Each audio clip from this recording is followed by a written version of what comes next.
ನಮಸ್ಕಾರ ಸ್ನೇಹಿತರೆ, ನಮ್ಮದು ಶ್ರೀ ಸಪ್ತಗಿರಿ ಮನೆ ಮದ್ದು ಚಾನಲ್ ಇದೆ. ಅದರ ಮುಖಾಂತರ ಅನೇಕ ರೀತಿಯ ಎಪಿಸೋಡನ್ನು ಕೊಡ್ತಾಯಿದ್ವಿ. ಸ್ನೇಹಿತರೆ, ನಮ್ಮ ಪ್ರಕೃತಿಯಲ್ಲಿ ಸಿಕ್ಕುವಂಥ ವಸ್ತುಗಳಿಂದ ನಾವು ಅನೇಕ ಕಾಯಿಲೆಗಳನ್ನು ದೂರ ಮಾಡ್ಬೋದು. ಅದನ್ನು ಬಿಟ್ಟು ನಾವು ರಾಸಾಯನಿಕ ಮೊರೆ ಹೋದಾಗ ಇನ್ನೂ ಅನೇಕ ಕಾಯಿಲೆಗಳನ್ನು ಕರೆಸ್ಕೊತೀವಿ.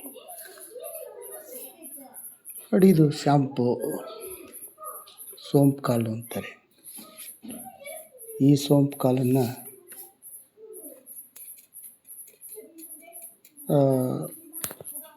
ಊಟ ಆದ ನಂತರ ಸ್ವಲ್ಪನ ಸೇವನೆ ಮಾಡೋದರಿಂದ ನಮಗೆ ಅನೇಕ ಥರ ಲಾಭಗಳಿದೆ.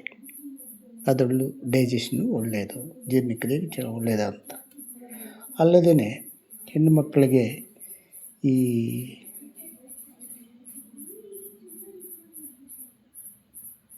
ಏರುಪೇರು ಅಂತಾರೆ. ಅಂದರೆ ಈ ಮೆನ್ಷನ್ನು ಸ್ವಲ್ಪ 1 ತಿಂಗಳಾಗೋದು, 2 ತಿಂಗಳು ನಿಂತೋಗೋದು, ಮತ್ತೆ ಆಗೋದು, ಈ ಥರ ಏರುಪೇರು ಆಗುತ್ತೆ.